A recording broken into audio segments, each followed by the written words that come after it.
Rehabilitation council of India की ओर से जो आपकी स्पेशल वीएसटीसी चलती है, जिसमें एनवीआर आपके लिए यहाँ पे प्रवेश प्रक्रिया करवाती है, जिसमें इस बार है जो कि इनकी प्रवेश प्रक्रिया काफ़ी डेली देखने को नज़र आए जो कि आ रही है। क्या है कि देखिए, पहले तो विद्यार्थियों के एप्लीकेशन फॉर्म भरवाए गए हैं यहाँ पे, और एप्लीकेशन फॉर्म भरवाने के बाद में एक बार डेट को एक्सटेंड किया गया था। डेट एक्सटेंड हो जाने के बाद भी उनकी डेट थी कि उनको 28 जुलाई को हम फर्स्ट मेरिट लिस्ट दे देंगे। चलो ठीक है, डेट बढ़ा दी, पहले लिस्ट आने वाली थी, तो इस डेट को बढ़ाकर उन्होंने 25 जुलाई कर दिया कि हम 25 जुलाई को क्या करेंगे, आपके फॉर्म फिलअप कराएंगे 25 जुलाई तक, और 28 जुलाई को आपकी फर्स्ट मेरिट लिस्ट दे देंगे। आपको पता लग जाएगा कि कौन सी कॉलेज मिली, और आगे आप अपनी कॉलेज रिपोर्टिंग करवा पाओगे, दस्तावेज का सत्यापन होगा, फीस सबमिट होगी, ये सारी प्रक्रिया आपकी चलने वाली है। अब जब ये सारा प्रोसेस हो जाता है यहाँ पर, यानी फॉर्म भरवा लिए जाते हैं, उसके बाद में जो बात आती है वो आती है लिस्ट को लेकर के, लिस्ट कहाँ गई आखिरकार। तो यहाँ पे अगर लिस्ट की अगर हम बात करें तो यहाँ पे देख लीजिए, आपकी जो लिस्ट की अगर हम बात करते हैं तो एनवीआर के अगर आप पोर्टल पे भी जाते हैं, यहाँ पे देखिए जो एनवीआर की गाइडलाइंस हैं उसके अनुसार यहाँ पे अगर आप पोर्टल पे जाओ, एक मिनट, आपको एनवीआर के पोर्टल पर ले जाते हैं। एनवीआर ने क्लियर गाइडलाइंस दी, ये एनवीआर के एक तरह से नीचे गाइडलाइंस दी, 7 नवंबर के अकॉर्डिंग ये इनकी प्रक्रिया थी, जिसमें कि ये यहाँ पे पहले फॉर्म भरवाए गए थे, जिसमें इन्होंने सब कुछ है जो कि इनका सिस्टम सही था। 2022-23 इनमें सिस्टम सही था, 24 में भी इनका ऐसा ही कुछ रहा था, जल्दी से इन्होंने लिस्ट नहीं दी थी। अभी रही बात 25 की, तो एनवीआर की अगर आप ऑफिशियल वेबसाइट पर जाओ तो आपको हम आगे की प्रक्रिया बताते हैं। जैसे कि आपकी ये ऑफिशियल वेबसाइट है, national board of examination rehabilitation यानी न्यू दिल्ली की ओर से ये जो ऑफिशियल वेबसाइट है, जिसमें कि क्या है कि ऑल इंडिया के विद्यार्थी अप्लाई कर सकते हैं तो स्पेशल बीएसटीसी में, और इनकी मेरिट लिस्ट दी जाती है 12th के मार्क्स के आधार पर। यहाँ पे कोई तरह की कोई फीस है जो कि नहीं लगती है। जब ये मेरिट लिस्ट आती है तो विद्यार्थियों को क्या होता है, आगे की प्रक्रिया कंप्लीट करनी होती है, जिसमें कि उनको जैसे कि अगर कॉलेज मिल जाता है तो उनको रिपोर्टिंग करना, डॉक्यूमेंट जमा कराना, ये सारा प्रोसेस होता है। तो वो सारा प्रोसेस है जो उनको आगे करना होता है। बात आते हैं कि लिस्ट हमको कैसे डाउनलोड करनी होती है। अगर आप यहाँ पे देखिए नए नोटिसों में जाओगे तो आपको एनवीआर स्पोर्ट मेला का एक नोटिफिकेशन मिलेगा। 30 जून का लास्ट नोटिफिकेशन है, 13 जून का, 30 जून का, इस तरह के यहाँ पे नोटिफिकेशन है।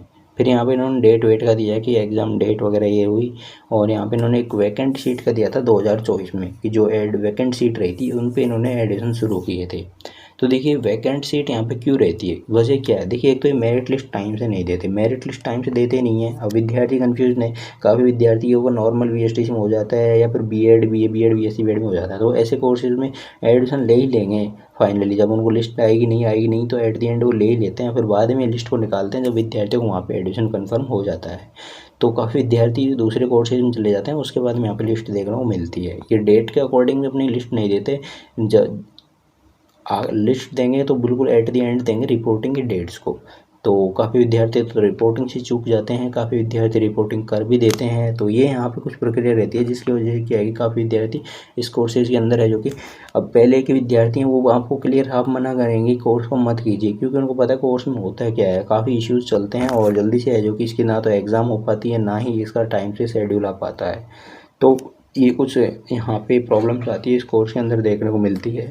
अभी देखिए यहाँ फर्स्ट मेरिट लिस्ट जारी नहीं की जा रही है। एक तो आपका जो भी डिपार्टमेंट है एनवीआर, इसके द्वारा यहाँ पे कोई फर्स्ट मेरिट लिस्ट इन्होंने जारी नहीं की, क्योंकि ना ही इन्होंने डेट को आगे एक्सटेंड किया। अगर हम डेट में भी जाओगे तो भी आपको एडमिशन है जो कि क्लोज कर दिए गए हैं, ऐसा कुछ है जो कि वहाँ पर आपको देखने को मिल रहा होगा। यहाँ पे देखिए लास्ट अपडेट ये है कि 25 जुलाई तक एक्सटेंड की गई। 25 जुलाई के बाद में यहाँ पे कोई नया नोटिफिकेशन देखने को नहीं मिला।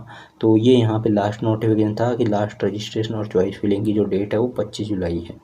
तो ये यहाँ पे एक तरह से इनका जो है जो कि लास्ट रहने वाला था। तो विद्यार्थी अगर चेक करें तो मेरिट लिस्ट अभी जारी नहीं हुई है। जैसे मेरिट लिस्ट जारी होगी आपको टेलीग्राम पर हम डलवा देंगे। आपको पहले ही बोला है कि जैसे लिस्ट आएगी तो टेलीग्राम ग्रुप में आपकी मेरिट लिस्ट है जो कि डलवा दी जाएगी, और सभी विद्यार्थी है जो कि अपने जो मेरिट लिस्ट है वो टेलीग्राम से डाउनलोड कर पाएंगे, अपना नेम है जो कि चेक कर पाएंगे। तो आप लोगों को उसको है जो कि ज्वाइन कर लेना है। कोई भी तरह की प्रक्रिया रहेगी तो आपके शुरू हो जाएगी। देखिए पहले जो डेट थी लिस्ट आने की वो ये डेट थी। अगर आप डेट चेक करना चाहो तो ये लिस्ट थी पहले 14 जुलाई, फिर डेट को बढ़ाकर कर दिया कि 25 जुलाई तक फॉर्म भरवा रहे हैं हम, डेट एक्सटेंड करवा रहे हैं। चलो 25 जुलाई तक भरवा लिए, लेकिन उन्होंने 28 जुलाई को लिस्ट नहीं दी। अब आपको वेट करना है कि आगे क्या होता है क्या नहीं होता है, तो यहाँ को चेक करना है। ये अभी इन्होंने क्लियर लिखा है कि ये सारा प्रोसेस होता है रजिस्ट्रेशन। आपने रजिस्ट्रेशन कर दी, चॉइस फिलिंग कर दी, उसके बाद में अपनी मेरिट लिस्ट आएगी और मेरिट लिस्ट का डिक्लेरेशन होगा। किस आधार पर होगा, मेरिट लिस्ट डिक्लेयर हो गया आपके कैटेगरी के आधार पर, परसेंटेज मार्क के आधार पर, चॉइस फिलिंग के आधार पर। इन आधार पर आपकी मेरिट लिस्ट होगी जारी, उसके बाद में रिपोर्टिंग होगी और आपको एडमिशन है जो कि आपका कन्फर्म है जो कि होने वाला है। तो ये आपका प्रोसेस है। ये यहाँ पे इन्होंने रजिस्ट्रेशन का दे रखा है, ये यहाँ पे न्यू रजिस्ट्रेशन का दे रखा है। फिर यहाँ पे इन्होंने दे रखा है कि ऑलरेडी अगर रजिस्ट्रेशन कर रखा है तो इस तरह से आप फॉर्म वगैरह भर सकते हो। ये यहाँ पे इन्होंने इंस्टीट्यूट के बटन वटन का दे रखा है। यहाँ पे आपको नेक्स्ट प्रोसेस दे रखा है, ऑलरेडी केयरफुली ये यहाँ पे दे रखा है। यहाँ पे ये सारी चीज़ें करने के बाद में आपको फॉर्म वगैरह भरना है। तो ये आपने फॉर्म वगैरह भर दिया, सारा प्रोसेस कर दिया है आपने। ये जो भी हम आपको बता रहे हैं ये प्रोसेस आप लोग कर चुके हो। अब जब ये प्रोसेस हो जाता है तो आपको देखिए स्टेप 3 है यहाँ पे। फिर यहाँ पे डॉक्यूमेंट्स अपलोड का है, यहाँ पे जो भी नेसेसरी डॉक्यूमेंट्स है वो यहाँ पे अपलोड करना है। ये सारा प्रोसेस आप कर चुके हैं, फ़ोटो सिग्नेचर वाला। तो ये सारी चीज़ें होने के बाद आप फॉर्म सबमिट करते हैं, फॉर्म आपका सबमिट हो जाता है। पेमेंट ऑप्शन है तो हमने पेमेंट भी फिलअप किया होगा, OTP वगैरह यहाँ पे भरने होते हैं, ये सब कर लेना होता है। फिर चॉइस फिलिंग करनी होती है। अब चॉइस फिलिंग करने के बाद में देखिए चॉइस फिलिंग का बटन आपको दिया गया होगा, चॉइस फिलिंग आपकी हो गई होगी। फिर नेक्स्ट जो लास्ट प्रक्रिया रहेगी वो देखिए कॉलेज लिस्ट होती है। तो यहाँ पे ये इस तरह से हमने चॉइस फिलिंग की होगी।